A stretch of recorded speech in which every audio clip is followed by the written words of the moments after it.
Good day to our viewers. Welcome to Venture Capital TV. Today, 14th of October, we have a very interesting show. Uh, First, we're going to talk about investment in hospitality, something something I'm sure a lot of our viewers are very curious about what is happening. And after, we will have a special guest, the CEO of StarWORKS, Troy Bradbury, will be pitching to our panelists. So that'll be very interesting. So please stick with us until the end of the show. And to our viewers, I would just like to remind you that you can always see our shows at latoken.com/VCTV/shows, where we introduce you always great products with great presenters. And just one final thing before we move on to the show. Please do not consider this as any type of advice. You have to do the research. The decision is yours. Now, I would like to welcome our two panelists, Vandana and Tushar, two regular, very esteemed guests of ours, always assisting our panel discussions and our new projects. Thank you very much for being here, Vandana, Tushar. Before we move on, Thank you. please, quick introduction about yourself to our viewers. Vandana, would you like to start?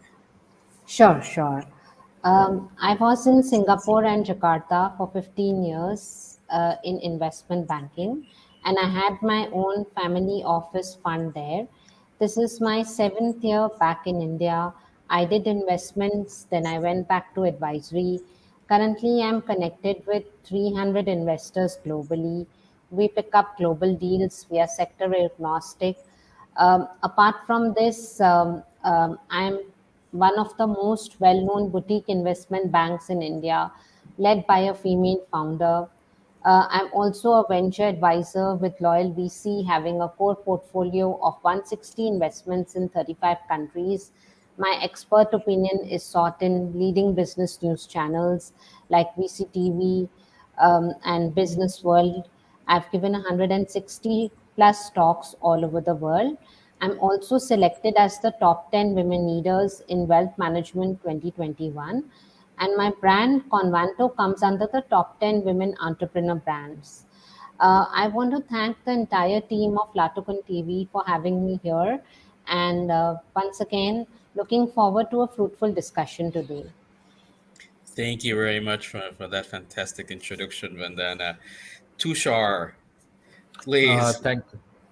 Thank you, Xavier. It's always a pleasure being on VCTV and discussing various topics, and and the panel is always very good. So basically, my background is since the last 6 years, I manage consultancy ventures. We are closely networked with more than 350 global investors, right from Singapore, Hong Kong, Dubai, US, and UK. And I'm also a mentor and judge at Indian Institutes of Technology at 5 locations, which are the top institutes in India. In my previous life, I've worked for Deloitte and Touche, also worked for Brand Capital, which is a VC fund, and headed the treasury at the Russian telecom company Sistema's India unit, raised $2.5 billion for them. This month, I've been awarded as Business Leader of the Year in Investment Management by the Asian African Chamber of Commerce and Industry.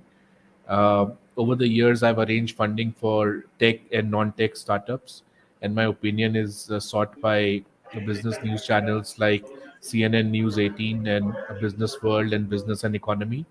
Academically, I'm trained from Harvard Business School, an MBA in finance from University of Delhi, and engineering from Technological Institute of Textile and Sciences. So this is my background. Happy to be discussing Horeca today on the show. Thank you. Thank you very much, Tushar. Congratulations for your nomination. Thank Sounds you. like a Thank you major so much. achievement. Thank And you. we have Adrian. Adrian, how Hi, are you? Adrian. Hello, everybody. Thank you very much for having me. I wasn't supposed to be in the show, but Hasnik told me to be. I'm actually switching between events in Dubai. It's the Golf Blockchain Week. I also met Valentin and Sony from La Token, and it's a very busy week, and it will be a very busy month. And I will switch off my microphone when I'm speaking, because it's not the quietest place possible for a call. I'm Mediu Niculescu, serial entrepreneur and investor. I'm involved in a few projects: Cloudcoin Consortium, Cloudcoin, the post-blockchain digital currency, DAO1, decentralized autonomous organization. I'm also involved with the Singapore-based N Ventures, the venture capital firm, a mentor in Richard Branson's program Virgin Startups in UK. And also I'm building coincruncher.com as an everything blockchain news and education website. It's a very, very exciting topic today, because with Expo 2020, for example, at hotels in Dubai, the prices are double and even triple comparing to September, and just with 1 month ago. And initially, I was thinking that it's due to Expo 2020, but some people here who know much better than me are saying that the lockdown in India has ended actually, and a certain social category flew here. So basically, the hotels are packed, which is totally crazy, I would say. And here is like COVID doesn't even exist, except the fact that people are wearing the masks outside and inside, and the discipline is here. Um, it's like even that COVID doesn't exist. Very happy to be here today. Thank you very much for having me and for the opportunity. So we can start the show, right? Thank you very much indeed, Adrian. Indeed, thank you. We know it's very busy. All the eyes of the world are there in Dubai with all the blockchain events happening. So I appreciate that you can give ourselves your time. And indeed, the topic for today is investment in hospitality. And as you mentioned, Adrian, this is something that's very, very actual, uh, we're facing a post-COVID era in which countries are opening again, and there's still always a challenge for uh, for the Horeca business about how to manage it now. Um, just to quote what hospitality.net mentioned just a couple of days ago, the current global situation is forcing us to rethink the traditional hospitality business model. Safety, cleanliness, and social distancing are issues that are important to customers and will remain so until long after the COVID 19 crisis has ended. Therefore, this will affect the investment in hospitality business. So, briefly, I wanted to ask the panelists, what are their views about this? Vandana, would you like to start? Yeah, sure. So the thing is that, the effects of COVID affected hospitality industry before disturbing other industries. And it made 2020 the most distressing year for the industries around the globe, as they suffered massive losses due to the sudden lockdown imposed to control the spread of coronavirus. Now, the industry has been observing an upward turn recently, considering the demand for leisure travel added up to the growth of hospitality industry as disposable income increased with visiting destinations in close proximity. There was also witness to a revival in the F&B industry as the restaurant bookings increased ninefold in between June to November 2020. Now, the decline in travel during the pandemic affected tourism figures worldwide. Asia and Pacific saw an 84% decrease in international arrivals in 2020, about 300 million less than in the previous year. The Middle East and Africa both recorded a 75% drop in arrivals. In Europe, arrivals declined by 70%, representing over 500 million fewer international tourists, while the Americans saw a drop of 69%. As the seventh largest tourism economy in the world, India recorded 10.89 million foreign tourist arrivals in 2019, and in 2020, however, an entirely different and rather disfigured story was witnessed due to the COVID-19 pandemic. While for some airlines, the entire fleet of planes were grounded for months, many were seen delivering cargo on passenger planes post lockdown. And a difficult year that was 2020 is behind us, but the ramifications faced by the entire travel and tourism sector stay. And I'm looking forward to talk about those issues today, especially in regards to India's situation. Thank you very much for that insight. I would like to welcome our fourth panelist, Dr. Bhatia. Welcome to the show. Thank you, Xavier. We're talking in this occasion about investment in hospitality, um, as that's a very actual uh, topic at the moment. Before I move on to Shar, you heard what Adrian said, that right now in Dubai is like if almost nothing has happened except for the face masks, and this might be due because India has opened the doors and it's free to travel. What are your comments about this? What are your impressions? Oh, sorry, Tushar, you're muted. Thank you. Yeah, sorry. So I've had Horeca clients since a long time. They were cloud kitchens and food delivery technology. And my sense is that the industry was at the forefront and suffered the most. And because the pandemic has still not left the shores. And for example, in India, almost 100 million people have been given one vaccination, and 250 million people have been vaccinated twice. So still, we are people are watching out for the third wave. And when it comes to eating out or any kind of hospitality business, the volumes have still not recovered to the levels which were seen earlier. Hmm. But as and when the vaccination plays out more and the countries start opening up, like Dubai has, you know, uh, done the this whole gala. So I'm sure that business would be back to the levels which were seen prior to the pandemic. And the total hit to the Horeca business was almost to the tune of at least 40 to 50%, and many good restaurants had closed down. And so the effect on the industry was quite a lot. But I'm seeing investors interest in models which utilize contactless payment services, which guarantee you quality and hygienic food delivered in a safe packaging. And those kind of models will always be preferred by investors from the current state. Hmm. Thank you very much. That is very true.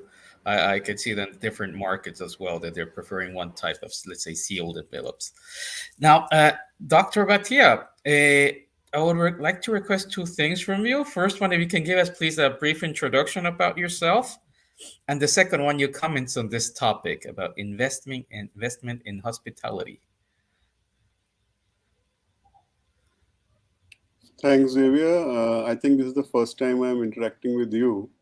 Yes, indeed. I'm Nice to meet you. same here.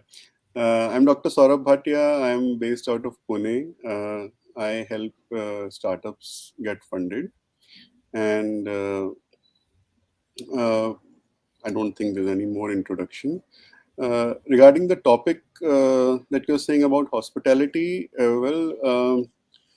February and March this year, we had several companies, several startups coming to us looking for funding. But we had a real hard time getting any fund for them because of the overall situation of COVID, second wave in India. And then it was also not very clear when will these companies be able to, recoup their money on their investments. So thankfully now a little bit of market is opening up. but at the same time, there is a bit of fear for the third wave. So currently, what I am seeing in the market, which is around me, is that companies which are tourist oriented, and that one is still not doing really great, and the investor sentiment is still a little bit taking into consideration if there will be a third wave or not. So people are still a little in the wait and watch mode. But things which are related to uh, things like flights or cab services, which are related to short-term tours here and there, they are actually picking up now. But investments in things like building a hotel or having a hotel aggregator service, these kind of things are still not being very encouraged by the investor. Mhm. Yeah. Thank you for that insight. And I think Adrian, being the man on the ground where the events are happening in regard to blockchain, can see what's the attitude of the people, especially as Dubai is considered like a major place for hospitality, right? Correct. I will tell you things I've observed because in any market, there are official figures and things you can look with your eyes. So in September, for example, because I came here in September and I came in May June because we spent a lot of time here, and in May June I was looking at some malls and I was thinking how these guys are they able to pay the rent, because it was very few people, and even when it was only from one company, only one flight per week from Bucharest to Dubai, and that flight was only a quarter of it was full. In September, things were very different anyway, but not at the potential. And now it's like a full season anyway. But if you look closely, you see that especially in the restaurants niche, the ones who didn't adapt the business models are dying, and the ones who are adapting the business models, who are putting things in the digital space, who are bringing a lot of value to their customers, because the customers can choose, is a market of customers right now, is not a market of sellers. So it's very different. So if you don't offer a lot of value to your clients, they will order somewhere else. So um, even the very important companies, if they don't not react, if they don't like take the future in their hands, if they don't make the necessary adjustments, they are dying. Some of them slow, some of them fast, but they are dying for sure from the business point of view. About the investors, um, there is a trend now in the United States. It's also connected to Horeca, but mainly connected to retail, to malls, because in the United States malls are not so popular as they were a few years ago. So there are investors who are putting money in what are called distressed brick and mortar businesses, but with very good brands, which are built for years. They take those business digital by also keeping as much possible from the brick and mortar, and they are building the new powerhouses. So the shift of investments is in different directions, and because um, we will have a pitch today, and I received the pitch of the company like 2 hours before the show, and I went through it. I said, look at the market of booking, for example. Look what giant booking.com is, and how influential is in the space. And this only means there is so much opportunities for other players to come bring more value, do things differently, because people may stop travel for a while, and you need to have resources to survive such downturns, Mhm. but they will not stop traveling no matter what happens, only for short term. Yeah, I agree with that. We will continue traveling. People desire it, the business need it. And welcome, Gary. Welcome to this event today. Yeah, no, it's great to be here. Fantastic. We're gonna start soon by bringing in Star StarWorks Global. The CEO is gonna give a pitch to you, to the group. And before we jump on that, Gary, can you please introduce yourself to our viewers quickly, and then we can move on with it. Yeah, sure. My name's Gary Fowler. I'm a serial entrepreneur and investor. I've done 17 startups. I've been involved in 2 unicorns. I was on the original management team at Click Software, which was sold to Salesforce for $1.35 billion, and also Eva.ai, an AI HR tech company. Love artificial intelligence and quantum computing. I've written 164 articles in the last 18 months and have done over 600 podcasts. So just love it. And a lot of speaking. Recently spoke at the United Nations on technology as a tool for peace, I guess week and a half ago, and also with Steve Wozniak last week in Prague. Gary, thank you very much for that introduction. Anuj, welcome to the show. Thank you so much, Javier. Great meeting you. I mean, first time seeing you in person. So Yes, indeed. yeah, welcome to the team at LA Token. Thank you for this warm welcome. Yeah, to some of you it's the first time. To the people I know a couple of times, but yeah, thank you very much. Anuj, can I please ask you to introduce yourself to our viewers? Sure, absolutely. So been an entrepreneur for a decade. So started 3 companies in the last 10 years. Most recent was an app called Skivi. We took an exit from that in 2018. Since that, I have been a mentor and consultant with a lot of other startups. We have a startup boutique firm in India called Yellow Sapphire Technologies, where we work with other early stage organizations to help them be market ready and be investor ready. Along with it, we work with accelerators and incubators across the globe and with large corporations with any new pilot initiatives. My expertise is primarily in fintech, e-commerce, gaming, and medtech. So yeah, I guess that's pretty much it about myself. Thank you very much, Anuj, and thank you to all our panelists for the introduction, for the comments and the insights. And now I would like to welcome Mr. Troy Bradbury, CEO, representing StarWorks Global. And we're going to listen now to a 10 minutes pitch, which will be followed by the comments, questions from the panelists and for the people watching at us in their laptops and their computers. So, Troy, very welcome. Thanks, Xavier. Thanks for having me.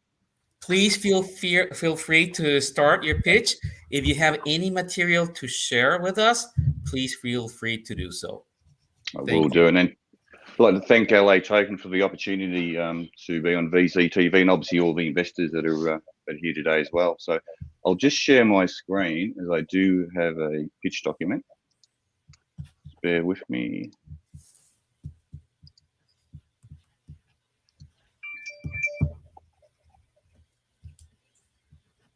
Okay, so I'm assuming everyone can see that? Yes, we can. Fantastic.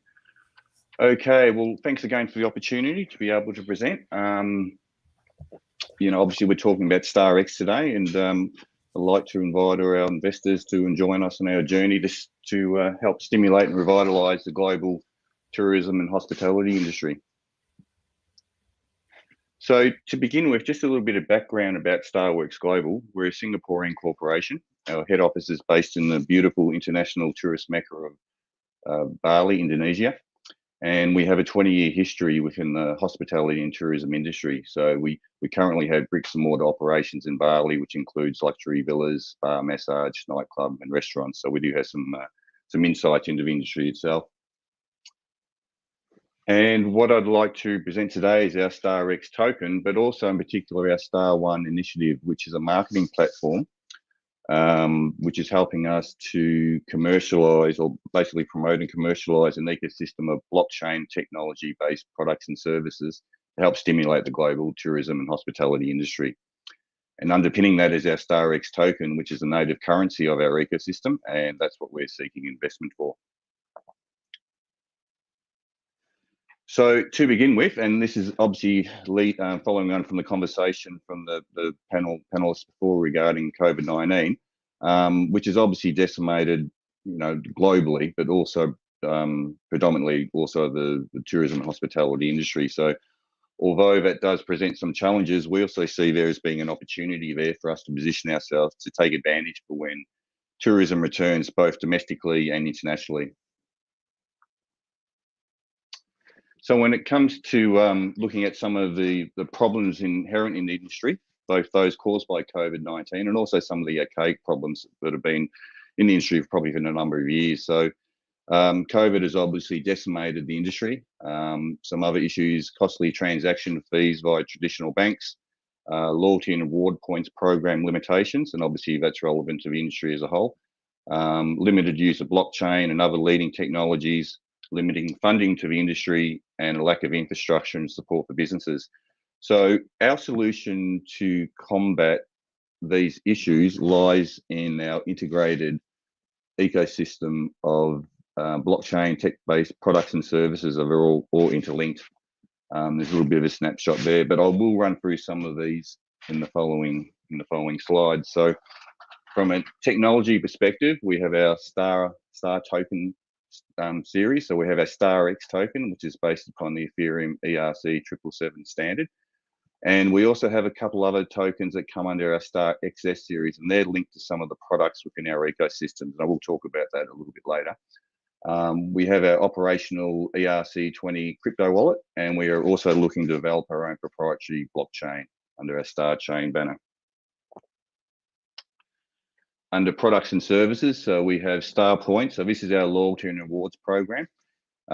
This is currently in development, and this has a lot of scope on the global level. We're looking to launch this next year, and we have some partners on board already that are really going to be able to help us to sort of leverage this and sort of scale it up quite dramatically. We also have our Star Traveller, which is a crypto lifestyle travel club. So the premise of Star Traveller, and it in a way, it's a model sort of along Expedia and Booking.com, but it's a travel club where you can book everything in one platform, from car hire to flights to $1 million+ accommodation, resorts. We have 110% money back guarantee that we have cheaper pricing for accommodation on any publicly listed OTA site. There's all activities and travel insurance can all be booked under the one platform and also earn reward points. And another value add to our Star Traveller Club is we have a token that's linked to that, which is actually income earning as well. So customers get to enjoy 10% annual interest of tokens held in their wallet, as well as an income sharing dividend of the turnover of Star Traveller. And StarFin, which is a DeFi financial system and services product. Under our business operations, we have Star Labs, which is the heart of our business, which is basically our technology, marketing, software, blockchain development, and so forth. And also Star Hub, which is a series of co-shared workspaces, crypto lounges, which will be in development for next year. So when it comes to talking about our business model, so we have a very scalable B2B and B2C business model. Basically, from a sales and marketing perspective, customers will enter our ecosystem. And once inside our ecosystem, there's the opportunity of being able to cross-sell and cross-promote other products and services. So in the center of that slide there it represents our ecosystem with a few different products there. And as I said before, with our Star Traveller Club, we have a token that's linked to that, which is represented. The membership is actually represented by our Star XT token. We also have our Star Points program, which is a loyalty and rewards point program, and that's represented by our Star XP token. So the way that customers gain access to these tokens is by purchasing our Star X token, entering our ecosystem, and then being able to purchase those particular tokens. So from a scalability perspective, as our customer base grows, so does our network of merchants, particularly with our loyalty and reward points program. And obviously with the StarX token, they can conversely, tokens within the ecosystem can be converted back to StarX and also exchange into fiat currency or other cryptocurrencies and so forth. From a market analysis, so the industry is quite large, well, was $9 trillion, and obviously in the last year and a half, COVID has, the industry has really taken a whack with, one of the stats there for international tourist arrivals dropping by 85% up to 2021, 50 million jobs lost, the GDP is sort of halved just about, but as I said before, we see ourselves as being able to position ourselves to take advantage when tourism does actually return. From a landscape of competition, so look, there are obviously players out there in the industry that are taking advantage of blockchain and crypto in different ways, from booking sites to airlines and so forth. It's a little bit of a fragmented approach compared to our solution, where we basically have an integrated ecosystem of all our products and services that are all interlinked and all taking advantage of blockchain technology and crypto functionality. So our journey so far, our journey actually started about 4 years ago when our founder, Graham Bristow, saw the opportunity of taking advantage of blockchaining and emerging technologies and infusing that into an ecosystem of products and services. So from that journey, that brings us to today, where we have our IEO for our StarX token. We also have the launch of our Star Traveller online travel club, which is be launching in the Australian market in December. And we're specifically picking that market because domestic tourism, there's a couple of states in Australia where obviously COVID is causing a little bit of havoc, but they're fairly soon they're going to be opening up international travel. So we're starting the Australian market there. And as I say, next year we'll be expanding other products and services with our loyalty and rewards program and our own proprietary blockchain. Okay, so when it comes to our team, we have about 100 plus staff. We've got about 35 staff that are involved in management and operations, and that includes all our software and blockchain developers, our marketing team, finance, and so forth. The other staff are basically manage our luxury villas and spas and nightclubs and whatnot. But one of the things I will say is we do have an amazing team of people with amazing skill sets and a great team culture with people that share the passion for what we're doing and also share the vision of where we actually, where our journey is going to take us to, which I think is always a really important thing for any company or any business. From an investment perspective, we've raised a little over $1 million US. We have some really great partners that have invested with us so far, and we'll have a target of $2 million US for the IEO. From a tokenomics perspective, so 1 billion tokens, circulating supply of 600 million, initial supply of 20 million, and I mentioned before the tokens based upon the ERC 777 standard. Applications of funds, broken down into listing and legal fees, capital expenditure, R&D, marketing, and commercializing our ecosystem further.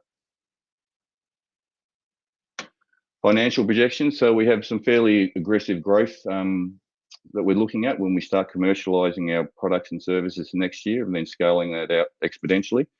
As I say, we do have some quite significant partners on board that will allow us to actually scale that up fairly aggressively.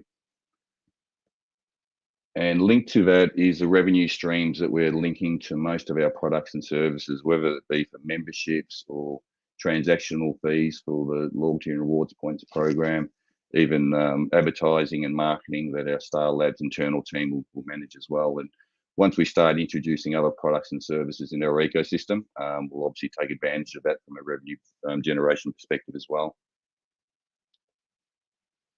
Okay, from a marketing strategy, so we're quite lucky that we have our own in-house marketing team that can handle all our social media and digital marketing and also SEO maximization.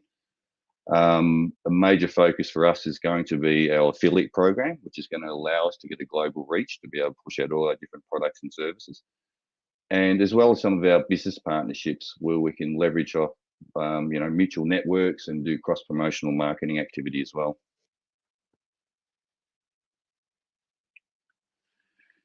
And now it comes down to why invest with StarWORKS, and in particular a StarX token. And the answer to that is to basically, for investors, to maximize a return on investment. But there obviously are some aspects that link into that. And, some of those include timing. So as I've said a couple of times, tourism and hospitality industries have been really hard hit, but it will return. And we're looking to position ourselves to take advantage of that. From being in the industry for 20 years, we do have some insights, and we've also shown a lot of resilience over the last couple of years, and weathering the COVID storm, having operations in Bali that are still operating today, still having the same staff. We didn't have to cut staff, so it sort of shows the resilience of how we, the integrity of our business as well. Our ecosystem, as I mentioned, there's a number of products and services inside the ecosystem, so it's actually backed by substance and tangible products we're taking out to market that will add value to our business. Global opportunities. It's a global market, hospitality and tourism. And just finally, just from, as I mentioned before, the skills, the team of people that we have are the driving force of our business. We sit down, we work out what the challenges are, where the vision, where we're heading to, and we just make it work. Which is fantastic to have all those people on board. From a COVID perspective, obviously the marketplace has changed. There will no doubt be some major players that won't be around when tourism does return. And also from a customer perspective, customer purchasing channels have changed in the last couple of years. It's more of a digital world. They're more in tune with going online to be able to make product comparisons and purchasing patterns and so forth. And that's where we're positioning ourselves. Obviously, the scope of the market, $9 trillion.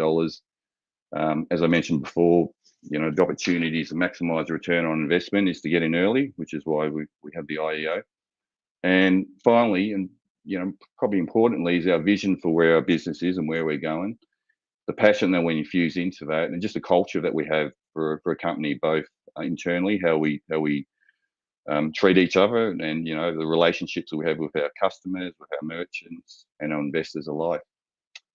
So so that basically includes a little bit of an overview of our StarX token and also our business as a whole as well. Thank you, Troy, for all that information. I'm sure our group of panelists have a few questions. Who would like to start? Would you like me to turn that presentation off now? Yeah, it could be. Yeah, please do. Thank you. Troy, how much is the fundraise that you're looking at? Sorry? How much is the fundraise that you're looking at for your venture? So we've raised so far a little over $1 million initial investment, and we're looking for $2 million for the IEO. What would be your fund usage? Well, it's going to be broken down in all the different aspects of, capital expenditure, R&D, commercializing the ecosystem further as we move forward. We've been working on this project now for probably about 3 years. So we're already well advanced, and we're obviously got some products that we're ready to launch at the moment, and others that we need to commercialize, and develop a little bit further before launching them into the marketplace. What's your burn rate, Troy?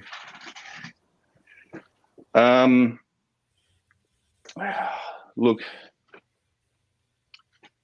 at the moment it's probably around 50, 60K a month at the moment. 50 or 60K a month, but you have what, 37 people, 30 some people, right? Yeah, we have revenue streams coming in as well, but you have to also understand that the costs in Bali, Indonesia, where our head office is obviously, from a labour rate perspective, is significantly lower than, say, other Western countries and so forth. And then what about your expansion plans? So expansion-wise, what we're planning on doing is, given that Indonesia, Bali is basically our backyard, we'll be looking at launching some of our products in the Indonesian market, predominantly our loyalty and rewards point program. We're targeting Australia at the moment for our Star Traveller program, simply because, well, number one, I'm from Australia, from the accent, We also have someone on the ground over at the moment. I should say that I'm actually based in New Zealand at the moment. So unfortunately, COVID curtailed my plans to go back to Bali last year, so Indonesia. So we're launching that product in the Australian market. And we've got some, we're actually doing a campaign there for back to Bali, because Australia is one of the major sort of tourist sort of markets for Bali, right? So it makes sense. And then we'll soon after roll that out into the Indonesian market to pick up Singapore and other regions. And we have already someone in the US and also the UK markets as well. So and obviously once. And when are you going to start the expansion, like to US, Europe? When is that going to start? As I say, so Australia will be launched in the start of December. So the first quarter of next year is when we'll be looking at rolling out into the UK and the US markets as well. And how much you're raising? $2 million, right? Yeah, we've just started the IEO basically. So. Because that's not a lot of money when you're talking about global expansion like that with marketing, right? If you're at 60 now, you're going to be at 200. And you want to look at, lasting at least 18 months. And then you've got all the marketing expenses, which will be, probably half of what you have in your expenses for your employees. So you want to look at it to make sure. I'm not sure that that's the right number. Yeah, well, we're also looking bringing revenue in too from the sales of our tokens and also our Star Traveller Club as well. How much are you going to bring in? What are you estimating to come in? How much? Well, to give you an indication on the Star Traveller program, because all of our products are obviously related within the hospitality and tourism industry. They're all slightly different, but they all link together. So the platform that we use for our Star Traveller program is a third-party software program. The memberships range anywhere from roughly $3,000 to $5,000. At the moment, that platform has about 5 million members that are using it with their other partners. So that in itself, it's there's quite large sort of profitability on those memberships as well. But you got 5 million. There's a lot of profitability. What percentage of those are yours? And no. So I'm just giving you a bit of an understanding of the landscape that in that particular market with the third-party software that we use. They currently have about 5 million members globally. And some of the other partners have 100,000 plus memberships that have actually sold out to the marketplace. So. Okay. Hey, but look, if you wanted to drill down into more details, happy to have a one-on-one and, talk some more sort of in-depth facts, I suppose. So. Got it. Thank you. Maybe Tushar, Anuj, Adrian, do you have any questions? First, please carry on, Adrian. Sorry, Tushar. First, I want to congratulate you for starting this project in this niche, which is very rewarding, but not so many players are fighting for it. I know pretty well Travala as a project, and I see the potential. I wanted to hear from you, parallel to the pitch, which is the unique proposition of the project. How do you want to position it in the market and in the mind of customers? And also a little bit technical one. Why did you choose Ethereum? Probably the choice was done sometime before, but I believe there are more and better alternatives today to create such a project than do it on Ethereum. Yeah, well, look, Ethereum was chosen when the project started about 3 or 4 years ago. A little bit of background on me. So I was working with StarWORKS Global about 5 years ago for a couple of years, and I left. Then I was meant to go. Then I came back to New Zealand. Then I was meant to go back to Indonesia last year. COVID stopped that. So I've been on board in this role now for about 4 months now. So working obviously remotely. So the Ethereum platform was chosen, as I say, 3 or 4 years ago on the merits of what it was then and where the business was looking at doing. Obviously, you're right. There are other platforms out there. We're looking at developing our own blockchain to manage our internal tokens with our ecosystem. Obviously, because gas fees are a killer. and even from an environmental perspective, right? Because that's obviously mainstream in a lot of customers' mindsets of Ethereum and gas fees and so forth. Now, the other part of your question was how we plan to position ourselves in terms of our customers. Okay, so what we're looking to do from a customer perspective is to be able to make it easy for customers to be able to navigate all aspects relating to the tourism and hospitality industry, right? So if you have a look, for argument's sake, with our travel platform, a customer can enter that, they can book their flights, they can book their car hire, they can choose from 1 million plus accommodation, resorts, activities, cruises, travel insurance, and earn reward points on top of that. So it's going to be an easy process for customers to understand that. And the same thing, that once they enter our ecosystem, then there's the opportunity of introducing them into other products that we do, like our loyalty and reward points program. So one of the things is ease, also innovation as well. We want to be able to offer value to our customers, you know, and if we can save customers, and when you look at, you know, I had an interview earlier this week, and one of the questions was, how are we going to help facilitate, you know, revival of tourism? You know, our Star Traveller program allows us to do that by making travel affordable again. You know, by taking advantage of our communications and our social media we're going to be putting out there to promote what's going on in the world as well. We can't do that much at the moment because until travel starts again, and a lot of that's in the hands of the government and all the protocols involved in, you know, safe travel with COVID and so forth. So. Thank you for that answer. Anuj, I believe you also had a comment or question? Yes. So, Troy, great bridge. Love the idea, mate. Love the project that you're working on. I mean, I'll leave the fundraising part to Gary. I'll let Adrian bring out the technicalities. I want to focus more on the product. So there are two kind of travelers, right? There is people who are traveling for personal reasons, and then there are business travelers. Yep. Do me a favor, because of course, while bringing in tokens and then trying to revive that tourism sector with the help of modern technology, with creating an ecosystem, while on paper that sounds like a very fantastic idea, one of the main issues that always comes in is people actually adopting it. So what are you doing to bring up that adoption numbers? Secondly, there's one mantra which I repeat any chance I get, which is collaborate, don't compete. So one of the reasons why companies like Slack grew so rapidly is because they built an ecosystem. And I see you're trying to do the same. But what Slack did was they built their system and they made it in such a way that for business users, they can integrate any other system that they want.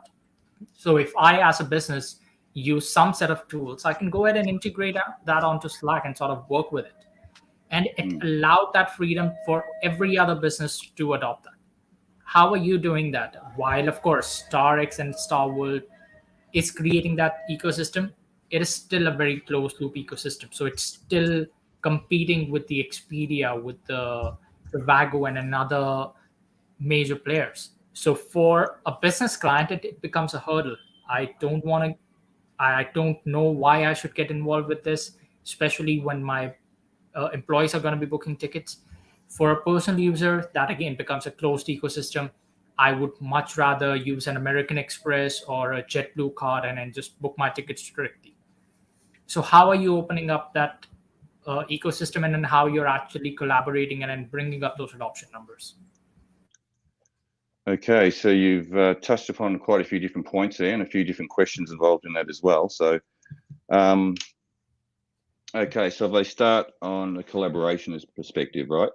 So obviously I've talked about our ecosystem, how we're taking it into the marketplace. We're building out collaboration-wise. We're looking at getting partners on board in different countries around the world. We're already talking to some people in the UK and Japan as well, particularly for some of the products we're doing, our rewards points program. We already have a fairly substantial equity partner involved in our business, which is going to allow us to scale up quite substantially, very substantially next year, once we finish developing different products and services and what we're doing. And what were the other, it was a little bit of a long question, that one. What were the other things that you were asking, sorry? how are you bringing in adoption for the B2C users, the people who are traveling for personal reasons or for vacations? Yeah, well, that's going to be predominantly based upon our marketing platform, right? How we're going to engage with our community, the social media that we'll be putting out there. We're scaled, as I said, with that one particular product with Star Traveller, right? We're targeting the Australian demographic, right? We're segmenting that into, there's going to be, the first group of travellers that are generally going to go overseas. There's a really great article by a report by the World Travel and Tourism Council. And there's two reports here, and they're both collectively about 60 pages, and it provides some amazing insights globally. What's going on with all the stats, who's doing what countries, what different governments are doing with tax and concessions and everything else to help stimulate travel. But one of the first users groups that are going to be going out there are the more risk adverse ones. So it's going to be your surfers and backpackers are going to break the frontiers when it comes to international travel, right? So we're looking at setting up one of our membership packages with our travel club to particularly target those guys. We're also doing another membership that offers a few different features and benefits to target families as well. And the way we get that promotion out, we engage our PR companies. We do our own social media and marketing. We put out there the value proposition. Even now, the way our website is being developed at the moment, it's got to be easy to understand, because not only from a travel club perspective, there's so many variables involved and so many benefits to the platform that we actually have. But we've also got a crypto infusion in it as well. So it has to be simplistic as well. So we're looking at the different channels. So from a social media perspective, we'll be targeting some of the crypto people, the digital nomads, and that's got an understanding of that and drive it to that particular area on our website that they can actually engage with. The mums and dads, we have to take them on a different customer journey and take them to part of our website where they can understand, well, yeah, I understand now, I get value for money, and there are some benefits there with the crypto infusion as well. So to answer that question, how we engage with our customers, it's basically the marketing that we do, how we take that out and how we explain our customer journey to our customer base. And how is your expansion strategy? I understand you guys, of course, would be starting off of Southeast Asia and Australia and New Zealand, but which countries are you going to be targeting next, and how will that expansion plan go? So as I say, with the Star Traveller, we're starting in the Australian market. And the predominant reason we're doing that, Australia, is that we want to also be able to help promote Bali. As I say, Australia makes up the largest demographic of tourism to that region. So we're doing a back to Bali promotion where we're going to arrange a whole range of incentives and offers to basically stimulate travel and get people back to Bali. We'll promote other, features and benefits sort of in that regard as well. So we start with the Australian market. We've already have our team set up in Indonesia that can handle looking after the Indonesian market as well. The stats for America are different. There's a time. It's almost like a timeshare component that's built into our platform, but it's not timeshare, so you don't pay the annual fees. And in the US, the timeshare market is actually quite big. These programs in the US are quite large as well, and there's obviously the volume of population that can support this. The same thing with the UK. The UK market is more generally open from the stats we've seen through international travel because it's easier to travel, and they generally have more weeks holiday than say the US as well. So we're taking all these factors into account when we look at our research and then map out what our strategies are going to be moving forward. And as I say, with our reward points program, we've got a lot of scope in Indonesia to launch that on a fairly large scale, and exponentially we'll then roll that out because we have a Star Traveller program in Australia that makes it an easy entry point to look at introducing other products and services at the same time. Got it. Good luck, mate. I mean, this sounds wonderful. No, I appreciate it. It's obviously got its challenges, right? But if it was easy, it's part of life. Yeah. Absolutely. If it would be easy, anybody else would do it. Exactly right. Well, so I think that is it for our time. I would like to thank all our panelists that have been here making the questions. Troy, thank you again for coming and presenting your project. We do wish you all the best. You can count with us. Troy, we hope to see you again here in maybe in a couple of weeks where you can tell us more. You can see the advances and how the project is progressing. Once again, to our panelists and viewers, thank you very much for attending this. and hope to see you again. Sounds Fantastic. great. Thanks so Thank much. you. Take care. Appreciate it. Thank you. All success with the project. Thank you. Bye-bye.